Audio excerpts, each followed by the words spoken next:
So good morning.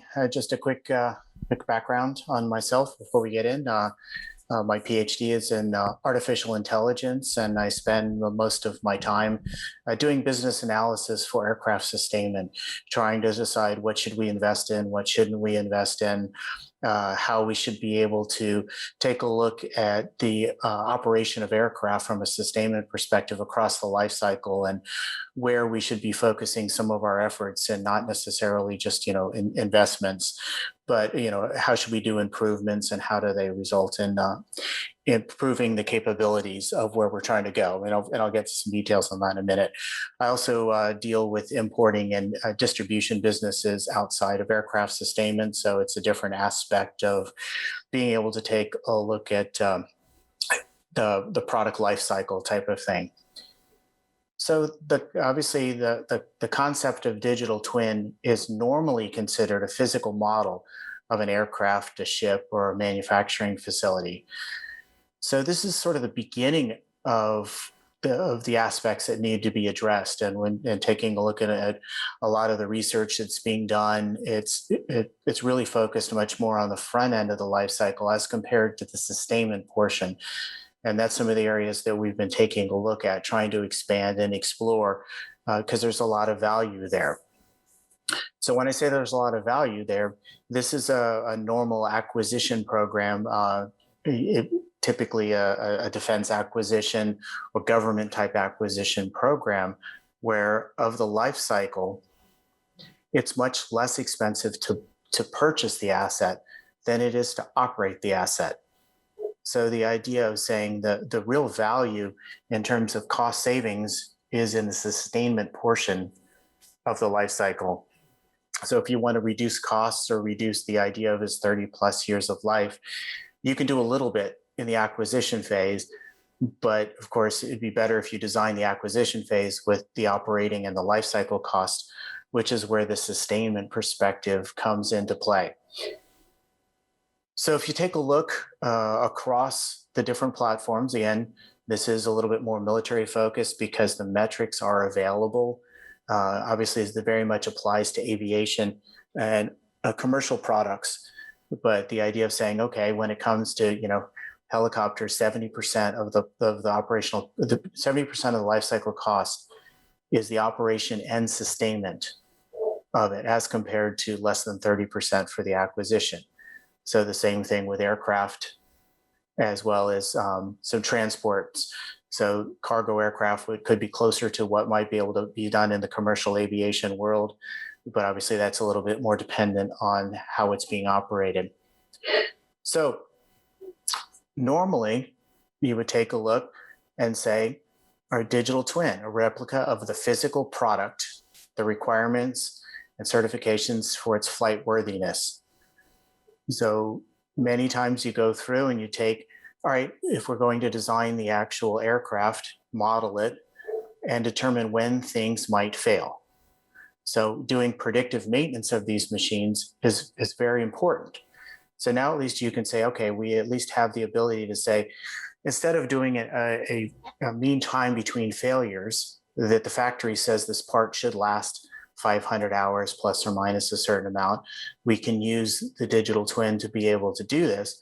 But this is sort of just the beginning of where sustainment needs to understand what's going on. So you can further tune that front end of the failure rates and say, okay, create the physics model and be able to take a look at the actual environment of how the component is being used, and we'll have a much better or much more realistic failure rates of what's going on. For instance, the Army's actually taken some of the components, disassemble them, scan them to understand where they are in their life cycle, to actually say, okay, we thought it might last 500 hours, but it turns out that we're actually only lasting 420. So that's a very important part of the design and what I would call the early part of the sustainment phase. So once the component is actually failed, now you get into a very interesting section. So the little quick definitions, and if you're not familiar with it, obviously if an aircraft component fails, it's failed because it's some level of mean time between failures. So we have we expected it to fail at 500 hours. It failed at 420 for this component this time. Now we need to go off and fix it. Normally they assign the time that it's down to either the maintenance person. So if you're doing troubleshooting, that's not mission capable from a maintenance perspective. If the part is available, they pick a part, put it on, and it goes back online. Then, of course, the part is now installed and tested, and then the aircraft is returned to service. If the part is not available, if the part is not on the shelf for a swap, now you're waiting on the aircraft to fly because of the supply chain. This is the key area that it turns out that needs to be addressed and also examined from a digital twin and basically machine learning perspective. So currently, the digital twins are well suited to determine when the part has failed.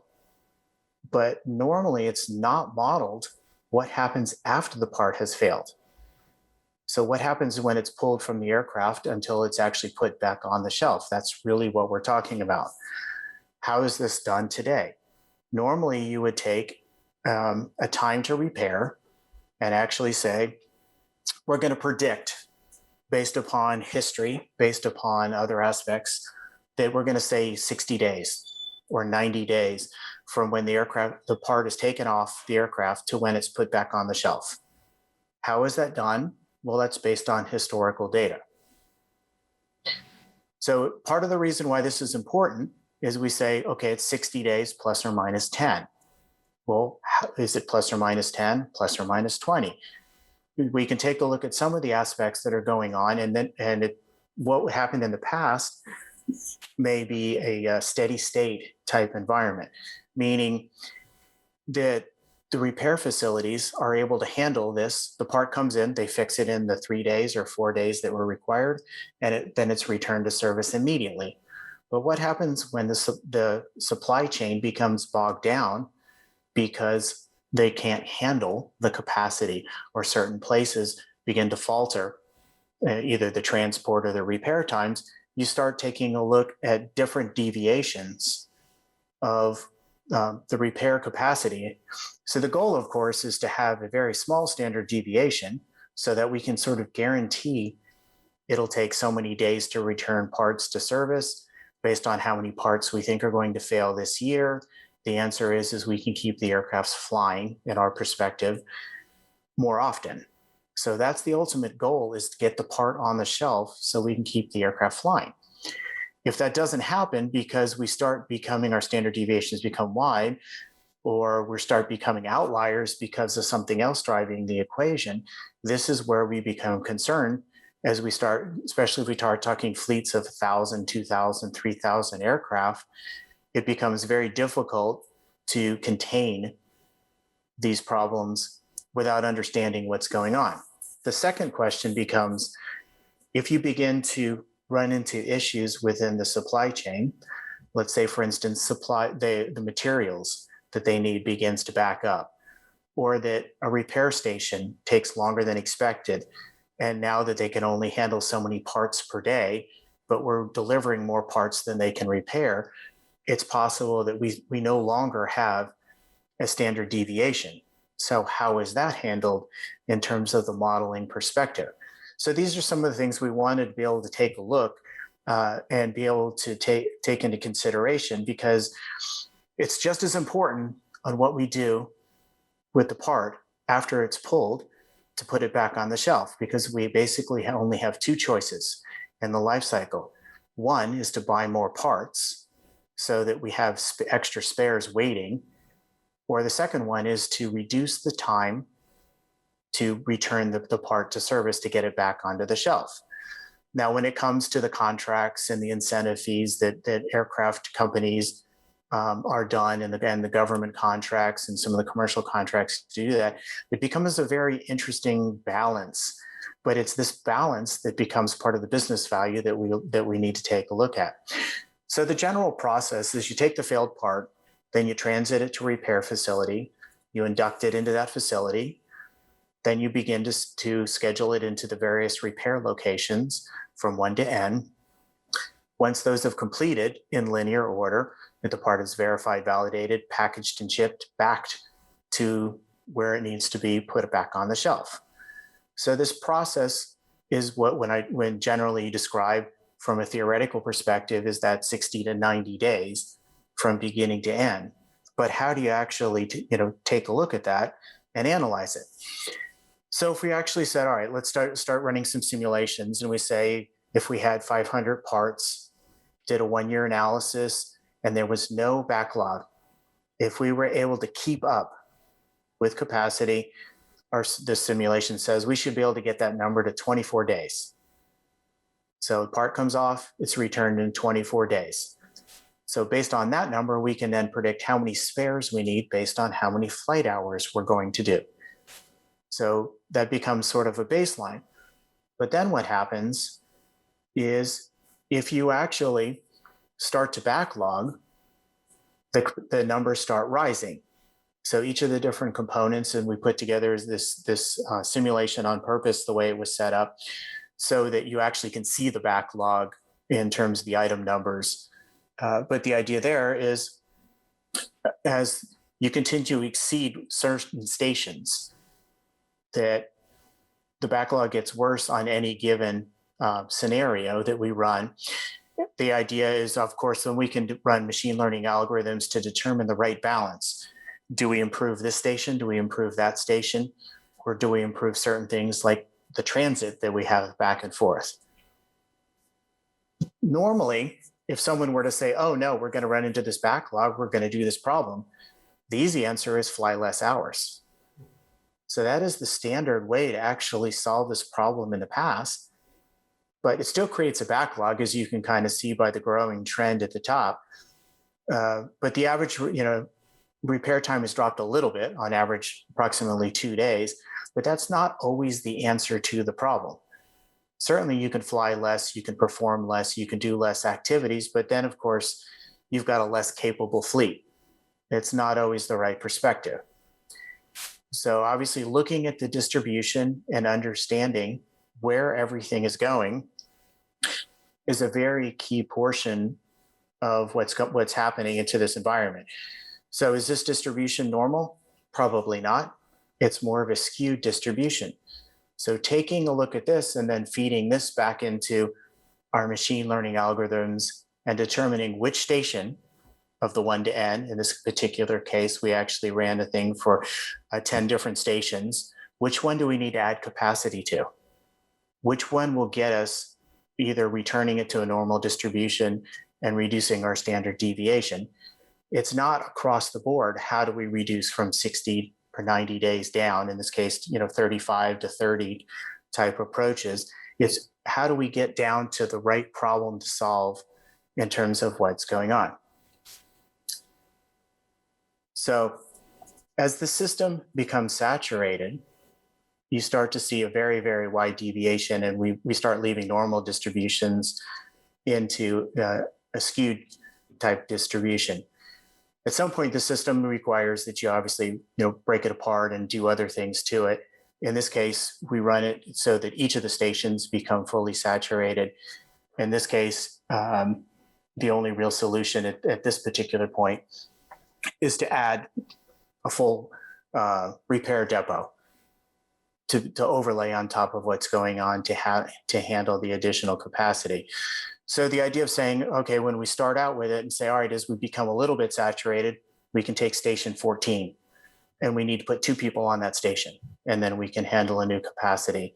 At some point, as we continue to fly further and well beyond the capacity of each of the stations, then eventually it becomes the point where you're saying, okay, then we need to add a secondary repair facility. Otherwise, our total number of days down will continue to grow. If our target originally was 24 days, in a perfect world, we've targeted 60 of where we really need to be. The idea is if we continue to saturate, we're going to continue to grow. So in a growing fleet environment, which is where we're seeing for a lot of the new aircraft that are out there, what works for today will not work for tomorrow. So the idea of taking the digital twin all the way down to the station allows us to tune things until we actually exceed the capacity of the entire facility. And then we have to move, of course, to a secondary facility. And even then, what we've done here is we've assumed that we still have all the material lay-ins and capabilities to repair the components, the electronics, the hardware in terms of that. So we've still assumed that we're not running into a sub-supply type of problem. So the traditional flow models will work in terms of doing some of these type of things. But the idea of starting with the traditional model through the supply chain all the way down to the lowest level detail, it allows us to optimize this by setting up a series of machine learning algorithms and tuning and tweaking to say, if we expect next year to fly 1,000 hours for the fleet, how many repairs will we have to make? Then if we're going to fly 2,000 hours the year after that, then where will it go? How do we optimize this for each of the years, knowing that it may take us 6 months to 2 years to stand up a new capability, as well as the fact that we're talking about, in this particular simulation that I showed you, we're dealing with 500 of the same parts running through the same process. Obviously, aircraft come up with many thousands of parts, so putting them together becomes a very interestingly complex problem, of which using the digital twin overlaid with some machine learning algorithms allows you to be able, as I call it, dial the switch or dial the knob and say, if I'm going to invest over here, I can only invest so much, or how do I do it over here so that we avoid saturating the environment and being able to stay together with the number of spares that we're keeping. Because obviously, if you're going to go buy spares, the assumption is that a spare costs more than a repair. So that's one of the general assumptions in terms of being able to operate. Obviously, if it's cheaper to buy the spare than it is to repair the spare, that would generally fall underneath like a consumable environment. And that's a totally different analysis type of thing. So the idea is to reduce the backlog, and it maximizes the number of parts on the shelf. The more parts on the shelf that are repaired reduces the cost to buy the spares. And of course, by doing all that, we're reducing the life cycle cost. Again, if the part is cheaper to buy or the part has been done so many times, it's beyond economic life to repair it one more time, it's just so damaged, or whatever's happened to it, it doesn't make sense. Those need to be taken into consideration in terms of what's going on. But of course, the goal is to reduce the life cycle cost, since it is 60 to 80% of the entire program's cost. So the idea is a significant cost can be done through extending the digital twin throughout the repair process. And of course, this really does barely touches it in terms of the simulations that we've been running. If you actually start looking at the shipment times, if we're getting down to the point where it's, say, 5 days to ship it from the one location to another, and then the repair process begins, and then 5 days to return it, the shipment process may also be that to be able to be reduced to keep more parts on the shelf. Obviously, this needs to be balanced against the environment where it's not necessarily places that DHL or FedEx or UPS actually can transit to. So if you take a look, modern military aircraft have an expensive cost per hour. If F-15EX estimated at $29,000 per hour. So there's only two real ways to reduce that. Normally, fuel costs are fuel costs. Repairs or parts make up all the biggest part of the rest. So you can either reduce the failure rate or you can reduce the time to fix. So the interesting thing is, of course, is that the research and the activities and the current heavy focus that's been going on is on the first part. How do we reduce the failure time? What we've been looking at and what we're very much interested in extending is reduce the time to fix through careful investments in the process, and not just necessarily saying, vendor, here's a certain amount of money, please go fix the time. The idea is modeling it all the way through and saying station number 4 is not efficient. If we threw it a little bit of money into that, we can then solve the problem or work towards the future as we continue to build capacity across the board.